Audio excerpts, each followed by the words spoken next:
La Voix des Bulles présente, on sait pas comment on va appeler cette émission, mais ça va être cool.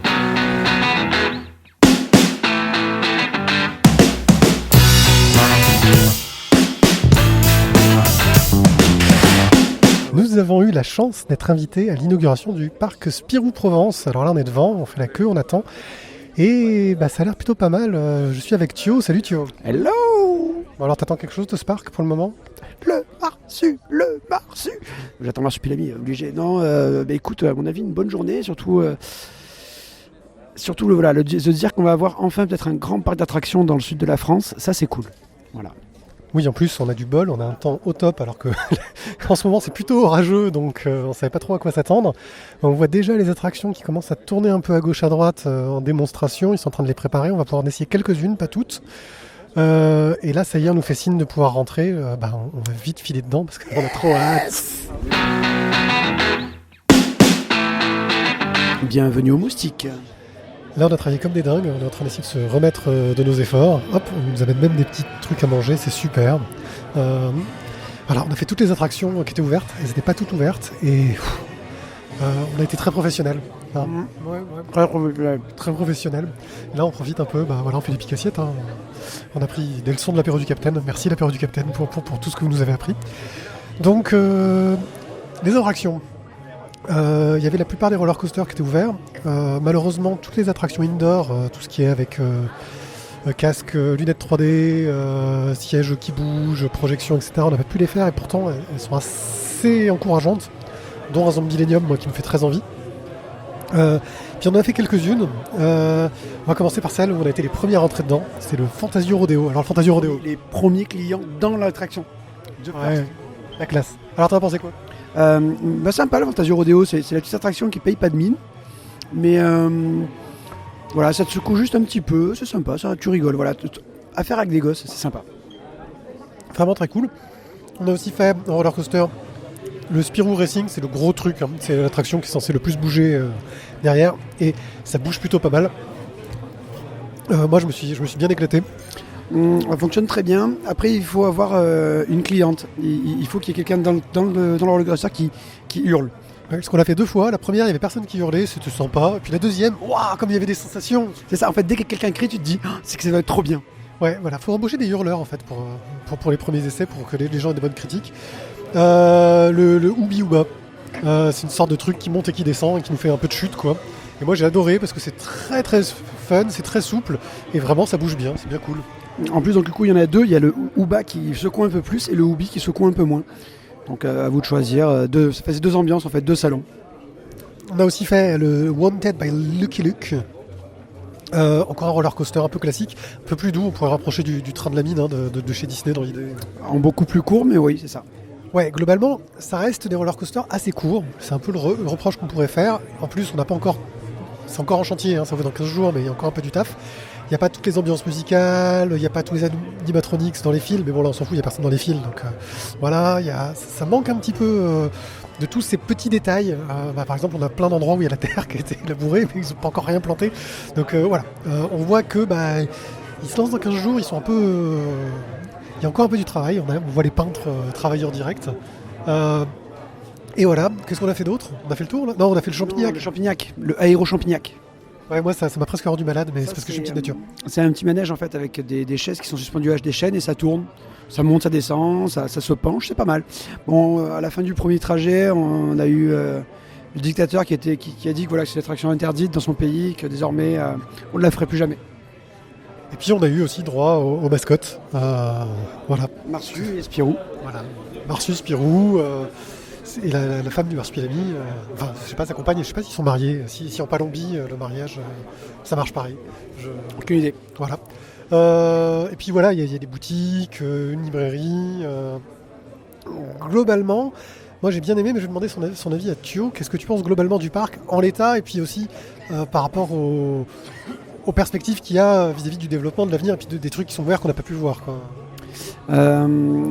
Là c'était donc le premier jour, il n'y a pas tout qui est terminé, mais je pense que ça peut être un parc qui peut avoir quand même un bon développement quoi. Déjà au niveau du décor, ils vont je pense en envoyer encore plus, parce que là comme tu disais on voit les peintres qui sont en train de le faire. Au niveau des attractions, là ça fait un peu léger pour l'instant, mais ça va monter en gamme petit à petit. Oui, parce qu'il y a, là, il va y avoir quelques attractions ouvertes, mais il y a un projet d'agrandir le parc, quoi. Donc petit à petit, il y aura d'autres zones qui vont s'ouvrir. C'est vrai que pour le moment, c'est assez restreint. Pour une journée en famille, je pense que ça fait l'affaire. Si vous venez entre potes, en une demi-journée, vous le bouclez s'il n'y a pas trop de monde, quoi. Tout à fait. Après, voilà, il faudra voir en fonction du prix, sachant que visiblement pour les tarifs 2018, ça va être 32 € pour un adulte, 25 € pour un enfant, et c'est gratuit pour les moins de 4 ans.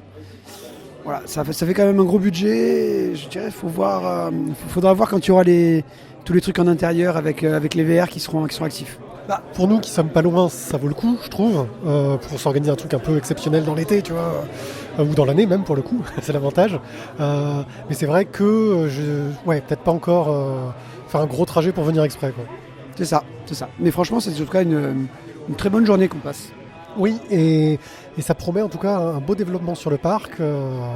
Moi j'ai trouvé ça très sympa, je suis ravi d'avoir été invité pour le coup. C'était bien quand même d'être invité. C'est bien d'être invité, en plus du coup il y a des gens qui te servent à manger, à boire partout, c'est trop bien. Voilà, donc nos ventres sont ravis, nos estomacs sont un peu secoués, mais juste ce qu'il faut. Ton estomac. Ouais. Et puis on est très contents, on passe un très bon moment. Donc on vous recommande quand même de venir faire un tour. Si vous êtes dans le coin, ça vaut le coup, je pense, de faire un petit détour, quoi. Il faut tester. Je suis avec Sébastien Sédimon. Salut Sébastien. Salut canaille. Ça va, t'as l'air un peu fatigué. Je sais pas la tête que j'ai, mais sans doute. Je suis cramé, mais ravi. Bon, cette inauguration, on était passé entre deux périodes orageuses. Hier, c'était terrible. Demain, ce sera terrible. Aujourd'hui, on a eu un temps de malade. On est tous tout rouges à l'effigie de Spirou. Est-ce que t'es content de ce qui s'est passé ? Alors moi, pour l'instant, j'ai envie de dire tout va bien, mais tant qu'on n'a pas fermé et que la dernière personne n'est pas partie avec un grand sourire, voilà. Mais globalement, bien sûr, pour l'instant, vraiment, ça s'est bien passé. Les personnalités avaient l'air ravies. Il y a eu, on sent que les gens prennent du plaisir. Ils avaient fermé les attractions, ils les ont réouvertes. Ça veut dire qu'il y a de la demande, qu'il y a de l'intérêt. Je trouve que c'est extrêmement gratifiant. Donc on voit que le parc n'est pas totalement fini, il ouvre dans 15 jours, j'imagine qu'il y a un petit stress là-dessus. Est-ce que justement de l'avoir aujourd'hui le parc avec des premiers visiteurs, ça permet aussi de peaufiner un petit peu au niveau de l'organisation pour quand il y aura l'ouverture ?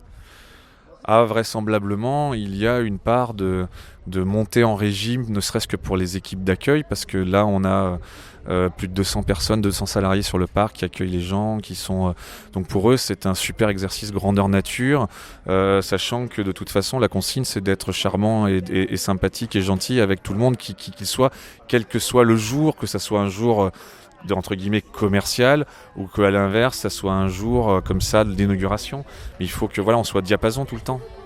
On a remarqué plein de petits détails rigolos, par exemple sur les pompes Vroop, il y a la date de naissance de Spirou en vrai. Toi qui t'occupes de la com, c'est le genre de truc sur lequel tu as travaillé ou c'est vraiment les équipes en amont qui ont réfléchi ? Alors moi, mon apport là-dessus est à peu près proche de zéro, je le confesse. C'est toutes les équipes de Mediatoon qui représentent les ayants droit, qui sont des experts et qui ont une vraie passion pour les univers, qui ont mis ces petites madeleines, ces petits œufs de Pâques, comme on dit en français, ou Eastern Eggs en anglais, qui est à grande mode en ce moment. Mais l'idée, c'est vraiment derrière ça, c'est à la fois de contenter le fan le plus rigoureux et de faire découvrir des petites choses amusantes, clins d'œil. Il y en a plein dans le parc, il y en a plein qui arrivent et moi je trouve que ça assez réjouissant. Et je confesse, moi qui pourtant connais bien ces univers, il y a des choses que je ne connais pas et c'est super. Alors nous on a passé un très très bon moment, franchement le parc est très sympa. Maintenant je sais qu'il y a une volonté aussi d'agrandir le parc, parce que c'est vrai que pour le moment on peut passer une bonne journée en famille, moi ça me semble parfait pour ça, mais d'ici sur combien de temps l'évolution, l'agrandissement du parc est prévu et à quelle mesure ? Alors l'idée c'est d'avoir 1 à 2 nouvelles attractions chaque année pendant 6 ans. Avec, au bout de ces 6 ans, un doublement de la surface du parc qui aujourd'hui est d'un peu plus de 4 hectares pour atteindre les 8 hectares. Donc ça restera un parc assez petit, entre guillemets, mais familial et à taille humaine. Et ça, c'est quelque chose qui aussi est très fort et dans la pensée du parc. On n'est pas dans la démonstration de force, on est dans quelque chose de très convivial et dans un espace très convivial, très intergénérationnel. Et c'est important que les choses soient un peu à taille humaine et c'est vraiment, vraiment essentiel. Alors on a entendu, parce qu'on a nos oreilles qui traînent, certaines personnes invitées aujourd'hui qui ont dit ce qui est rédhibitoire quand même, c'est que c'est en Provence. Au niveau... je pense que c'était des Parisiens intramuros. vous avez vraiment une volonté, j'imagine, de faire venir des gens de partout et pas forcément des gens qui passent forcément par Paris. Vous avez une stratégie autour de ça ? Il faut quand même, ça a été dit lors de l'inauguration par les personnalités, la Provence, c'est la deuxième destination, la deuxième région la plus visitée en France, après l'Île-de-France. Et le pays le plus touristique au monde, c'est la France. On est plutôt une région du coup où si on développe une offre un peu sympa, il y a quand même des opportunités. Donc déjà, bon, après, moi ce qui m'amuse, c'est que on a 100 jours de soleil de plus par rapport au parc Disney en moyenne. Et encore, je dis pas ça, c'est pas par rapport à eux, mais par rapport à l'Île-de-France, on a 300 jours de soleil par an. On a alors un petit peu de Mistral, ce qui fait qu'on prend un peu l'air et ça c'est bien aussi. Enfin, je veux dire, voilà, et puis la Provence, c'est quand même, voilà, on y mange bien, le parc a la volonté vraiment de s'inscrire dans le territoire, de devenir un parc provençal, et c'est pour ça qu'il d'ailleurs s'appelle le parc Spirou Provence. C'est important, et puis c'est quand même le premier parc à thème du sud de la France, et c'est quand même aussi, Donc la stratégie pour répondre sur cette question, c'est déjà, nous, comme on est un petit parc, nos ambitions, elles restent raisonnables. Et on se dit quand même qu'on a de quoi satisfaire, d'apporter de la joie et du bonheur aux touristes belges, aux touristes néerlandais, aux touristes français qui viendraient du nord d'Avignon. Et puis évidemment, apporter du bonheur à toute la zone, qui est quand même une zone qui est de plus en plus peuplée, de plus en plus d'ailleurs, j'en suis le bon exemple, qui donne de plus en plus aux Parisiens de quitter Paris parce que il fait beau, on mange bien, ça coûte moins cher, voilà. Je vois au niveau des organisations, il y a beaucoup de choses qui ont été mises en place justement vis-à-vis du soleil qu'on a en plus, parce que là aujourd'hui ça a bien tapé. Je vois qu'il y a des brumisateurs, des zones d'ombre, etc. C'est quelque chose qui j'imagine était très important dans la construction du parc. Alors c'est très important à tous les niveaux parce que par exemple le nombre de parcs Spirou sur le toit, il a été calculé en fonction des poussées de Mistral qu'il peut y avoir assez fortes. Tout est pensé pour justement tenir compte vraiment du climat. Donc ça c'est vraiment le parc, il est aux normes, il est conforme. Et surtout, il est prêt à... Et puis là, du coup, avec la période de pluie récente, on a vu s'il tenait ou pas, déjà, alors qu'il n'était même pas ouvert. C'est quoi la différence entre les polos blancs et les polos noirs ? Alors, dans l'absolu, il devrait y en avoir une. Moi, je préfère le blanc, perso, mais... Non, je crois qu'à l'origine, c'était polo manager et polo opérateur. Mais j'ai vu des opérateurs qui avaient des polos blancs, donc je pense pas qu'il y ait de quelques problèmes d'ego que ce soit à ce niveau-là. Ok, merci Sébastien. On espère que tu pourras bientôt profiter du parc, parce qu'apparemment tu n'as même pas encore fait une seule attraction. Rien du tout, c'est souvent le cordonnier le plus mal chaussé. Merci, à bientôt. Ça y est, on est de retour dans notre véhicule, on s'apprête à repartir pour 1 heure de route sous un soleil de plomb. La climatisation à fond, mais là on ne peut pas la mettre, car sinon vous entendriez un souffle terrible sur le micro. Alors nous allons tenter de faire court. L'idée c'est de revenir un peu sur, après cette première visite, les points faibles et les points forts de ce parc. Je commençais à demander à Thio, d'après toi, quels sont un peu les points faibles pour le moment ? Alors, points faibles, je dirais, on n'a pas tout vu. Parce qu'il y en a qui sont encore en construction. Et puis bon, après voilà, il manque encore tout ce qui est la petite déco qui déchire. Quand vous allez à Disney, vous le voyez vous aussi, il y a toujours plein de petits détails à chercher, à regarder, et ça manque encore. Voilà, mais je pense que c'est les choses qui vont venir et qui feront que ce sera le point fort d'après. Oui, point faible effectivement, on sent que le parc n'est pas encore fini, en tout cas au jour de notre visite. Les attractions sont sympas, on voit qu'ils peuvent bien régler aussi le timing d'attractions pour bien gérer le monde. Ça reste un petit parc donc qui, pour une famille, la journée ça passe sans problème. Pour un groupe d'amis, comme on disait, c'est peut-être un peu juste, mais ce que nous disait Sébastien, c'est quelque chose le parc vise à s'agrandir et sera un peu plus entre guillemets rentable, parce que c'est vrai que pour un groupe d'amis, le prix d'entrée est peut-être un peu cher. Par contre, pour une famille, oui, ça fait plus de monde, mais la journée, on la passe bien, quoi. Je pense, une fois qu'on a... tout faire dans la journée, c'est même plusieurs fois, parce que les mômes, en général, ils aiment bien faire tous les trucs plusieurs fois, et nous aussi. Ça passe bien. Les points forts maintenant, Thio. Justement, quand je pense qu'il y aura tous les petits détails déjà, juste en se baladant dans les petites ruelles, tu seras déjà au taquet en te disant « Oh, il y a ça, oh, ça c'était le meilleur personnage ». On retrouvera du coup tous les personnages, un petit peu de l'univers de Dupuis. Après, les points forts, je pense que c'est vraiment, pour l'instant, un parc à dimension humaine et familiale. Contrairement à Disney, parce que c'est un peu l'un des seuls que je connais, où on est vraiment noyé vraiment dans la taille, dans le gigantisme du parc.